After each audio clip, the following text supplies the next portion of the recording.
특검 검찰 측 그 얘기대로 이것이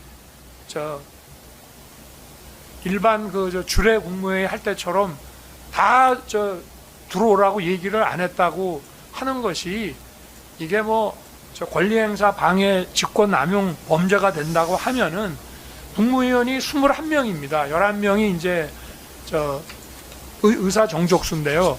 그러면 19명 전화하면은 그 2명 안 했다고 그것도 지금 2사람에 대한 심의권 침해가 되는 거며, 또 20명까지 얘기를 했다 그러면 그 1명도 심의권이 침해된 거며, 저희는 13명을 이제 연락을 했습니다마는 이제 2사람을 기다리다가 안 오니까 약간 늦었습니다마는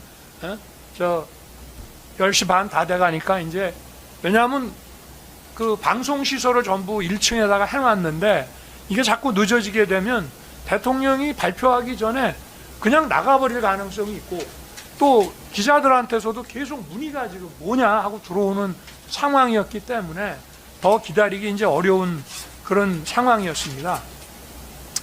그리고 이제 권리행사 방해에서의 권리가 있냐 없냐, 그 문제는 재판부께서 이런 형사법에 밝으시기 때문에 잘 판단하실 거라고 저는 생각합니다만, 이런 권리 개념을 형사법으로 처벌하기 위해서 권리를 막 이렇게 상정하고 막 이러는 거는 좀 죄형 법정주의 차원에서 제한적으로 좀 검토를 해야 되고, 예를 들어서 국무회의를 소집하는데 대통령의 어떤 입장에 반대하는 사람 강요 A와 B에 대해서 제가 당신들 오지 마시오라고 하면 그거는 의무 없는 일을 하게 되는 거라고 할 수 있겠죠. 또 국무회의를 소집하는데 누구누구는 연락하지 말고 못 오게 해라 라고 하면 그거 역시 의무 없는 일을 하게 되는 거지만, 이 심의라고 하는 것은 대통령에 대한 어떤 그 자문인데, 대통령에게 이 자문을 제공하는 것이 대통령과 국무위원 간의 어떤 하나의 권리와 또 의무의 이런 관계가 존재하는 것인지 일단 의문이고, 또 하나는 이게 이제 국가 긴급권의 행사라고 하는 것은 대통령의 어떤 독점적 배타적 헌법상 권한으로 되어 있습니다. 그래서 우리가 이거는 헌법상 국회의 계엄 해제 요구 결의라고 하는 정치적 통제, 국회의 계엄 해제 요구 결의가 헌법 정신에 반하고 좀 부당하다 하더라도 그거는 무조건 따르게 돼 있는 그런 것이기 때문에, 그런 정치적 통제에 의해서 대통령의 이런 독점적 배타적 권한 행사가 제한되게 돼 있을 뿐이지, 이거 자체를 가지고 형사법정에 세워서 이게 형사 처벌을 해야 된다 말아야 된다라고 하는 것 자체가 앞으로 아마 상당히 우리나라에서의 이 대통령 제도라는 걸 운영해 나가는데 어떤 제왕적 대통령을 규제하기 위한 거라고 하는데요. 제왕적 대통령이라는 건 없습니다. 저기 보셨잖아요. 그냥 대통령이 계엄 해제했는데도 그냥 막바로 내란몰이 하면서 대통령 관저에 밀고 들어오는 거 보셨지 않습니까? 얼마나 이 대통령을 가볍게 생각을 하면 이렇게 하겠습니까? 우리나라에. 그리고 특검의 이런 내란 피고 사건 공소장을 보면 대통령이 무력화되고 하니까 국면을 타개할 생각으로 이런 거의 친위 쿠데타 같은 이런 거를 기획을 했다고 이제 적시를 하고 있는데, 제왕적 대통령으로서의 권력이 막강하면 이런 것 자체가 좀 검찰 측 논리가 좀 앞뒤가 안 맞다는 그런 말씀을 드리고 싶고, 어찌됐든 이 국무회의를 좀 이렇게 긴급 국무회의로, 또 우리가 지금 45년 만에 있는 이런 국가 긴급권의 행사인 만큼 이 국무회의도 주례 국무회의 할 때처럼 하기는 어렵다는 점을 좀 재판부께서 좀 이해를 해 주셨으면은 생각합니다. 그리고 이 대통령의 어떤 국가 긴급권 행사 요건이라고 하는 것은 그 실체적 요건뿐만 아니라 이 절차적 요건에서도 그것이 어느 정도 충족이 되면 그거는 국회의 해제 요구를 따르냐 안 따르냐 하는 것으로 이것까지 사법심사에 들어갈 필요는 없다는, 대통령의 어떤 판단을 좀 존중한다는 그런 이해를 좀 해주시기를 부탁드리겠습니다. 그리고 헌법재판소의 뭐 판결 그 내용 중에도 보면은 이런 국회의 전행이 막중한 그 어떤 헌법수호와 국정 관한 이런 책임감을 가지고 있는 대통령 입장에서는 참 이게 비상한 조치가 필요하다라는 그런 생각을 가질 수밖에 없다는 점을 충분히 이해를 한다. 그러나 헌법 개정이라든가 법률 개정이라든가 위헌정당 해산 청구 같은 이런 거를 하는 게 맞지 않느냐 하는데, 저는 그 점에 대해서는 그게 과연 가능한 건지에 좀 의문입니다. 네. 일단 그리고 이제 헌재에서는 그 탄핵의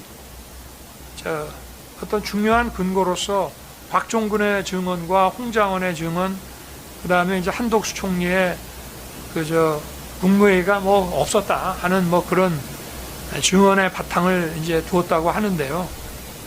뭐 사실은 헌재에서도 거기까지 세심히 보실지는 모르겠습니다만은 헌재 그 탄핵 심판 증인 신문 조서를 보시면은 이미 거기서도 박종근과 홍장원의 진술들이 짧은 시간이지만 엄청나게 탄핵이 됐습니다. 재판관들이 의문을 가지고 물어보고, 박종근도 대통령이 국회의원 끌어내라고 한 적은 없는데 인원이라고 얘기했는데 저는 그걸 의원으로 이해했습니다. 뭐 이런 식으로 쓰지도 않는 그런 얘기들을 해가면서. 그러나 이번에 이제 비화폰 통화 내역이 그 원래는 국가 군사 기밀인데 그게 어떻게 제가 탄핵된 이후에 그냥 흘러나가는 바람에 오히려 그것 때문에 지금 이런 프레임들이 족족이 다 지난 가을부터 다 무너지고 있습니다. 그래서 그 정도 제가 말씀을 드리겠습니다. 이 부분에 대해서는 아까 또 많이 얘기를 했기 때문에. 그래서 이게 뭐 제가 일단 13명을 불렀습니다만 13명까지 부른 거는 나머지 8명에 대한 심의권 침해가 되고, 19명이나 20명쯤 불렀으면 한두 명에 대한 심의권 침해가 안 되느냐. 또 불렀는데 안 기다리고 보도가 막 날 것 같아서 그냥 계엄 선포를 했다고 해서 그게 심의권 침해가 되는지, 그 몇 명을 해야 이게 되는 건지 안 되는 건지 참 좀 의문입니다. 그리고 이제 외신 대변인 그 피지 문제는요, 일단 뭐 대변인이라는 거는 언론 관심사항에 대해서 자신이 대변하는 기관과 기관장 등의 그 입장을 전달하는 사람입니다. 그래서 뭐 팩트 체크를 해주는 대변인이라는 거는 그거는 언론에서 자기가 취재하는 것이고, 뭐라고 어떤 팩트에 대해서 묻거나 정책에 대해서 묻더라도 거기에 대해서 입장을 얘기를 해주면 그거를 받아들이고 안 받아들이는 것은 언론의 몫입니다. 그리고 저는 제 입장을 얘기를 한 것이고요. 그러면 국회의원들의 그 국회 진입을 차단했냐 안 했냐, 그거 지금, 그래서 저희가 내란 피고 사건의 그 재판 결과를 좀 보고 선고를 해 주십사고 부탁을 드린 것도 거기서 지금 계속 논의가, 재판이 지금 진행되고 있습니다. 근데 제가 그걸 막았다고 했던 증언들이 족족이 지금 깨지고 있고, 지금 이제 마지막 증인 한두 명이 지금 남아있는 상태고요. 그리고 이제 뭐 의원 끌어내라, 뭐 체포해라는 얘기는 이제 거의 다 무너졌다고 생각이 되고, 그 다음에 그 국회 문 차단 문제는 그거는 뭐 또 증인 신문이 좀 남아 있습니다만은 저희는 이 국회 게이트에 대해서는 사실은 전하 장관이나 처음부터 아무 생각이 없었고, 경찰을 저 지원받을 생각도 못 하다가 마지막에 이제 하고 경찰이 자체적으로 판단을 했고 초기에 경찰청장으로부터 국회 관계자는 들여보내고 있다라는 얘기를 들었고 그러고 제가 계엄이 끝나고 경찰청장에게 니네들이 그 초기부터 이게 잘 들여보내서 계엄이 빨리 해제돼서 잘 됐다. 고맙다. 수고했다. 이렇게까지 제가 얘기를 한 걸 법정에서도 증언하고 서울청장도 증언하고 헌재에서도 다 그렇게 얘기를 했습니다. 그래서 저는 나중에 그 24시 00부터 한 1시간 정도 사실은 뭐 한 40분 정도 됐겠죠. 그 00시 한 40분 되면 이미 이제 표결에 들어갈 준비가 다 됐으니까 그 기간 동안에 문을 닫았는지 자체를 저는 알지를 못합니다. 물론 뭐 다 들어갔습니다. 수천 명이 들어갔습니다. 그렇지만 이 문제도 지금 내란 피고 사건의 재판에서 지금 핵심 그 쟁점으로 지금 다뤄지고 있는 그런 상태고요. 그 다음에 이제 그 강의구가 기한했다라고 하는 이 이제 허위 공문서 등과 관련된 건데, 저도 말씀을 드렸고 증인신문 과정에서도 이제 얘기를 했습니다만은 저는 뭐 공직생활 저도 한 6년 했습니다만은 이런 종류의 그 공문서라는 게 과연 대한민국에 존재하나 싶습니다. 왜냐하면은 우리가 이제 장관, 총리, 대통령이 결재하는 문서라고 해도 교육부에서 올라오는 부서 중에 이를테면 대통령령인데 교육부 소관 대통령령도 있고 뭐 국방부 소관 대통령령도 있고 기재부 소관 대통령령도 있는데 거기에 대해서 이제 뭐 국무회의에서 심의가 끝나고 나면 이제 그 부서가 올라옵니다. 올라오는데 그 기한 자체가 교육부 건 교육부에서 올라오고 저 국방부는 국방부에서 올라오고 기재부는 기재부에서 올라오는 것이지 그걸 대통령실에 그것도 비서실도 아닌 그냥 대통령 뒷바라지 해주는 의전 뒷바라지 해주는 부속실에서 이런 거를 기한한다는 거는 공문서라고 하는 거는 기본적으로 그 어떤 문서의 그 어떤 관리와 정확성과 이런 거를 담보하기 위해서 서명한 사람이 이거를 작성했다고 하는 것이 아니라 기한자가 이 문서를 만든 겁니다. 예를 들어서 회사에서 뭐 A 부서가 있고 B 부서가 있고 C 부서가 있으면은 위에 이사와 사장의 결재를 받았다고 하더라도 부서별로 작성하는 그 문서의 작성 주체와 관리 주체가 다 다른 것이기 때문에 도대체 이게 부속실에서 만들고 있는 문서인지 저도 그러기 때문에 12월 7일 토요일 날 제가 대통령실에 잠깐 나와서 간단한 대국민 담화를 하고 퇴근을 할 때 이거를 들고 왔길래 제가 강의구한테 이미 여러 차례 말씀드렸지만 아니 이거를 왜 자네가 만드나? 이걸 왜 부속실에서 하나? 그러니 이거 국방부에서 해야 되는 거 아니냐?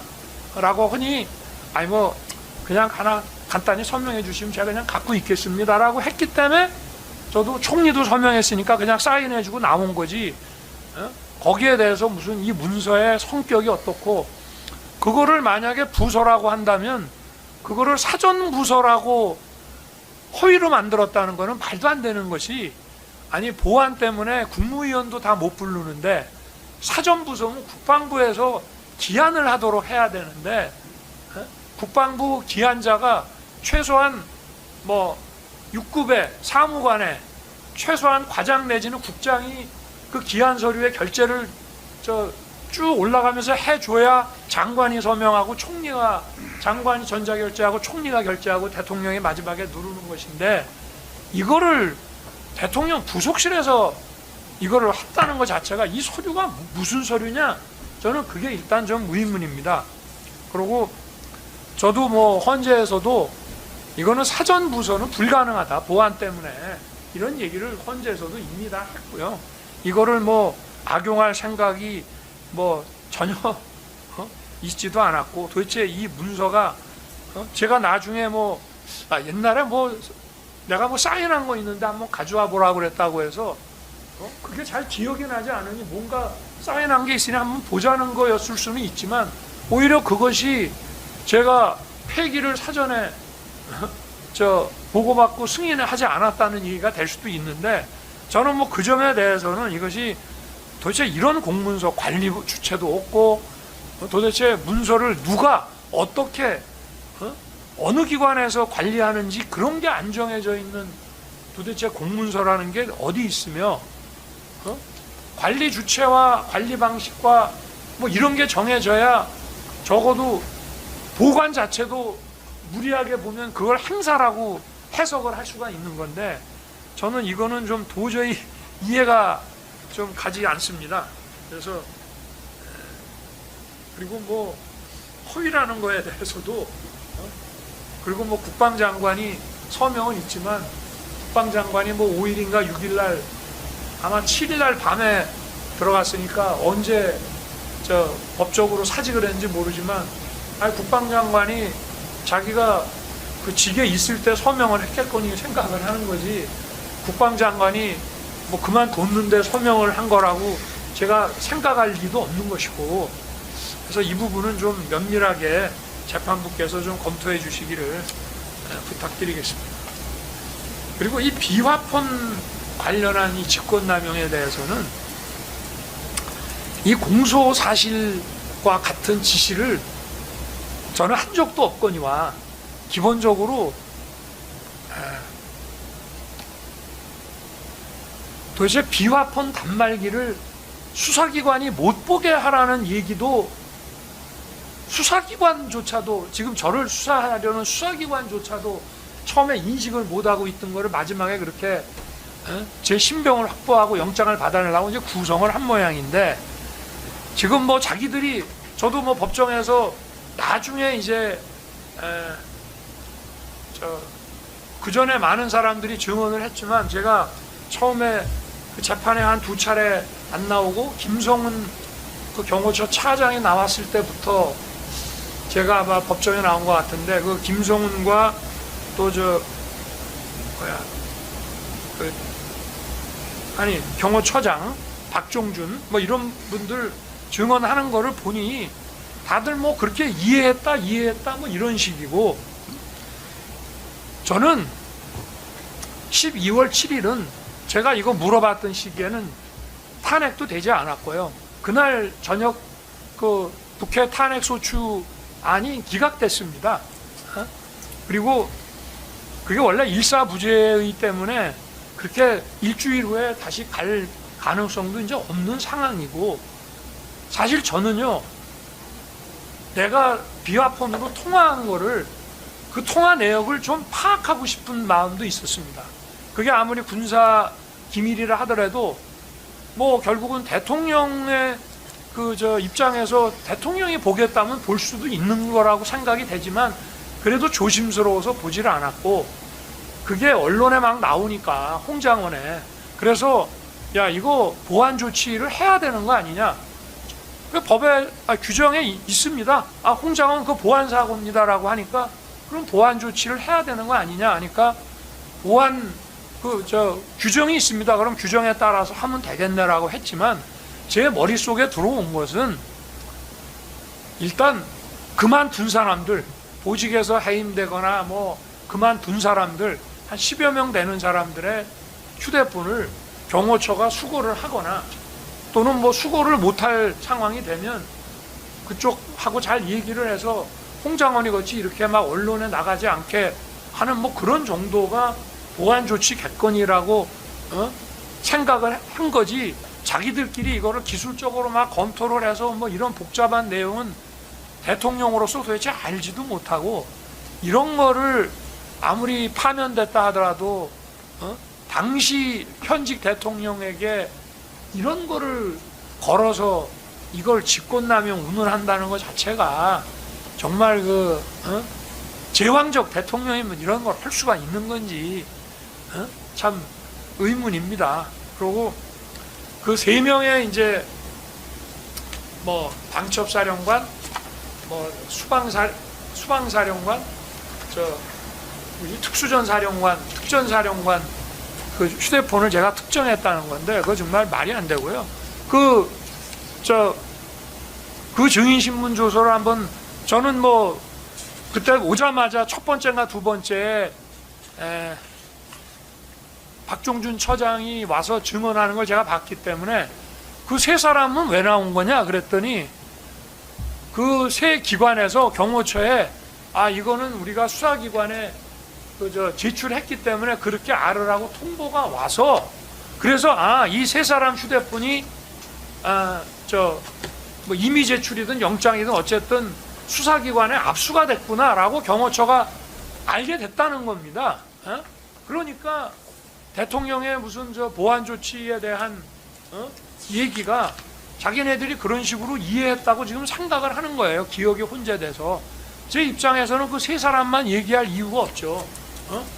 뭐 경찰청장하고 통화한 거, 국방장관하고 통화한 거, 뭐 많이 있지 않습니까? 그리고 사실은 이 통화 내역이 결국은 공개가 됨으로써 지금 이런 소위 말하는 뭐 대통령의 끌어내기, 체포 이런 프레임들이 법정에서 속속이 이게 만약에 이 통화 내역이 헌재 탄핵 심판 때 만약에 공개됐다면은 헌재 탄핵 심판 때는 12월 달에 이 왜 내란 수사를 막 했나 보니까 이런 것들을 헌재에서 막 제출을 해가지고 아마 이거를 이제 탄핵으로 끌고 가려고 했던 게 아닌가 싶은데 헌재 입장에서는 탄핵이라고 하는 거는 이게 어떤 징계 행정재판 같은 거기 때문에 형사증거법에 따라서 하지 않아도 된다라고 하지만 그거는 헌재법에 맞지 않는 거라고 생각하고요. 더구나 국민이 직접 선거를 통해서 민주적 정당성이 가장 높은 대통령에 대한 탄핵 심판을 하면서 이런 식으로 한다는 게 많이 아쉽기는 합니다만 그때 만약에 통화 내역이 지금같이 이렇게 오픈됐더라면 과연 저 곽종근이나 홍장원이나 이런 사람들의 이런 그 증언 내용이 과연 유지될 수 있었겠나 그런 생각이 많이 듭니다. 그리고 이 당시에도 얘기했지만 박종준 경호처장이 어쨌든 관계자 보고받고 자기가 다 조치하고 처리를 했다고 그렇게 얘기를 하고 있습니다. 그래서 이거는 이런 공소 사실과 같은 지시를 저는 한 바도 없고 그 정도로 비아폰 단말기를 수사기관이 못 보게 하라고 지시할 정도의 무슨 기술적 지식도 없거니와 제가 그때도 법정에서 재판부께 말씀을 드렸지만 어떤 검사나 수사기관이 수사관들이 하더라도 임의 제출이나 압수 그 절차에 의해서 영장에 의해서 만약에 이런 비화폰 단말기를 자기가 획득을 했다, 입수를 했다 그러면 바로 열어서 통화 내역이 남아 있으면 그 통화 내역부터 아마 휴대폰으로 찍어놔 버렸을 겁니다. 그래서 그게 수사기관에 제출이 돼 있는데 수사기관으로 하여금 비화폰 단말기 화면을 못 보게끔 막으라고 한다는 얘기가 도대체 상식적으로 맞는 얘기인지 저는 의문이라는 말씀을 재판부께 드렸습니다. 그걸 어떻게 막습니까? 그 법정에서 얘기하는 거 보니까 곽종근 그 특전사령관도 자기가 이거를 제출을 했답니다. 이걸 제출을 했는데 자기가 통화 내역을 의미 있는 통화 내역들은 자기가 메모를 해놓고요. 통화 내역은 다 지우고 제출했다고 하더라고요. 아마 뺏긴 사람 아니고 제출한 사람들은 다 지우고 자기가 메모 좀 해놓고 아마 제출했을 겁니다. 그러니 이게 남아있을 가능성도 없거니와 만약에 통화 내역이 남아있는 거를 군수사기관이든 민간수사기관이 경찰이나 검찰이나 군검찰이나 공수처가 이 비화폰 통화 내역을 입수를 했다, 비화폰 단말기를 입수했다 그러면 바로 화면 열어가지고 휴대폰으로 그거부터 그냥 바로 찍어놨을 텐데 그거를 사후에 안 보이게 막는다는 것 자체가 저도 수사를 오래 했던 사람으로 이 공소장 범죄 사실을 딱 보니까 이거 자체가 정말 코미디 같은 얘기라는 생각이 좀 들었습니다. 그리고 이제 아까 직권남용